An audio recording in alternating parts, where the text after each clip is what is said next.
I'm hearing from so many people, from a couple of employees of mine, from people who are concerned, you know, when they come out at night, that everyone's saying it's not the usual kids that are hanging out there. And if there were community police, they would know exactly who the usual kids are, who are, you know, who are not really causing problems, who are going to just play hacky sack and hang around, and who are people who, according to other people, and I'm not a night owl, but according to the people that work for me, work in local bars, there are people who are definitely selling drugs, and these are not people who feel like anyone who looks disreputable is a drug dealer. I mean, and I've heard stories in the last month or two of people getting physically assaulted in the lot. If there were community police around, this stuff would not be happening. You know, it really is a relatively confined problem, and we should be able to deal with it. I agree with that. I'm Pat Fleece, and I own a restaurant downtown, and I am hearing from the people that come in, the tourists that bring money to this town,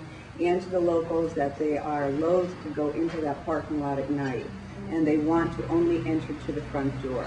Older people are having a serious problem with it. And I think actually that what's going on with the police there is fine. You've got a great policeman there who knows the young kids that are the hacky sack kids, and that's not the issue. The issue is the people that are selling drugs. It's the 30-year-olds that are out there.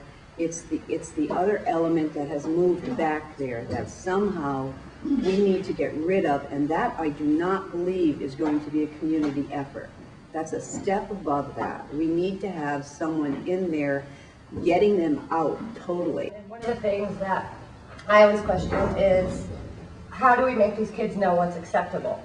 I don't want to have a bad relationship with the kids that I see every single day when I park my car and all my customers, but when I can't move my car, or they have a huge attitude with me because I just say, excuse me guys, I'm trying to back up or whatever. So I don't know, maybe as far as beautification, maybe we could do some neat kind of mural or something with kind of a list of respectability. You know, something to let them know like what is okay and what isn't okay, because they are kids and they don't know. I feel like people, when they're, and maybe they can tell other younger people they know, need to actually, when they're seeing someone do something stupid, you know, call them on it, and like, you know, tell people, like, I feel like a lot of it is also this attitude of not caring, like to the point where, like, I heard that, you know, there's a lot more garbage in the parking lot all the time. People are littering like crazy, and I've, like, on a number of occasions just gone up to people and be like, why are you littering? Can you please put it in the trash can 5 feet over there? One time the Prevention Partnership paid for community policing, and what that looked like was that there were regular community dialogues downtown with the youth. And I think that that's a lot of what got some of the attitude about the youth shifted. Like the adults started to learn that we have to not see a group of youth and be scared of them and say hi and engage with them. And I think that it created respect from the youth back to the adults. And I do think that that's a piece that's missing. And I know when I go downtown, I'm seeing it's not the youth of Brattleboro. It's older, you know, folks that, you know, maybe they live around here, I don't know, but, and they're just obviously dealing. It's so obvious. And my son said there's women hooking down there now. I'm glad to see that everyone come out today. It's disheartening to hear the frustration. We're dealing with a lot of different problems. One problem I hear is that we just need to keep a tiny little space safe. But the police department is not responsible for just the Harmony lot. We have the whole town of Brattleboro. With the resources we have, we're dedicating them where we can. I did have to call the police one time because I knew someone was getting hurt. And I dialed 911. I think having the emergency local number programmed into our phones, or have it right there, because 911 is not for the, like if you see a crime being committed or something like that. There are police cadets. I don't know. In some towns, there are young people that want to become police, and maybe they could kind of keep a lookout. I think there, you know, people are talking about that there's this sort of new element, and I've heard that from a number of people in the last, and it's recent, like the last 6 to 8 weeks. But I have to say that some of the usual suspects have not always been exactly respectful. Like, we have a back door in everyone's books on Harmony Lot, and frequently I'll get people who are completely blocking the door, playing music or hanging out, and I'll ask them to move, and sometimes they'll say, oh, sorry, I didn't realize I was blocking the door, and some of them will just look up at me and say, fuck you, lady, and I'll say, what did you just say? How dangerous are they? Because I keep hearing rumors that they're coming from out of state, and they have guns, and all of this is going on, and it could be conjecture, rumor, I don't know, but if I'm going to be involved in a community action, I'd like to know what we're up against. The question was posed, just how dangerous are they? I think that's pretty dangerous. I've had my life threatened, and I've called the police. Their response time, 1 minute. It's perfectly acceptable to me. I've called them, as I said, many times. Average response time, 1 to 2 minutes. As a bar owner, they're there, like that. As a citizen, they're there, like that. So I don't want to see this thing pulled off on the police who are understaffed and underpaid. The thing we don't want to happen is interaction between the citizens and the problem. What we would like you to be is our eyes and our ears. We only have so many eyes and ears and officers on the road. If you see a crime, call us, provide us the information, provide us a statement, and be a good reporter. I'm Nancy Livermore, the director of Building Better Brattleboro, and as this issue is going on, I've been talking to people around the community, and I think the police clearly have their hands full, and I think I hear what you're saying about the whole area that you're responsible for.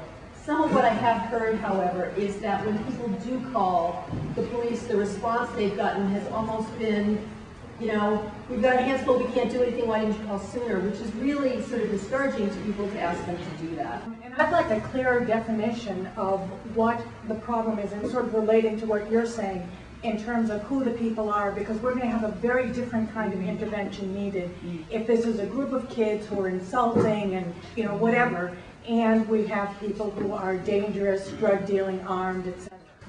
My sense is that both those issues are very real for people. And the issue that Nancy's addressed with the sort of historical ongoing problem of disrespectfulness between youth and adults or people shopping or whoever that's occurring between is something that could really be addressed with the neighborhood association over a long term.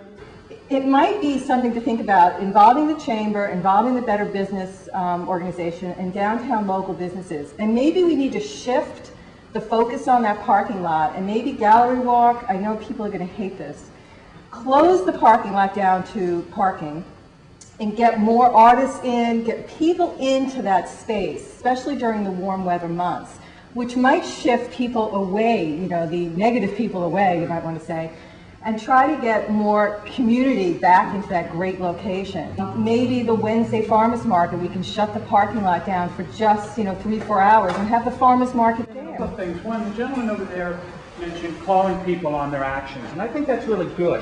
But I think a lot of people are scared to do it out of fear for themselves or for a situation. But if you see a kid, and there's different levels of kids, and it's always hard to judge it. But if you see somebody throw their soda bottle on the ground, you can just say, hey, that's the garbage. In case you didn't see it, the garbage pail's over there. Brattleboro is a great town, and I always enjoyed being right in the middle of it. About 2 years ago, that all changed. I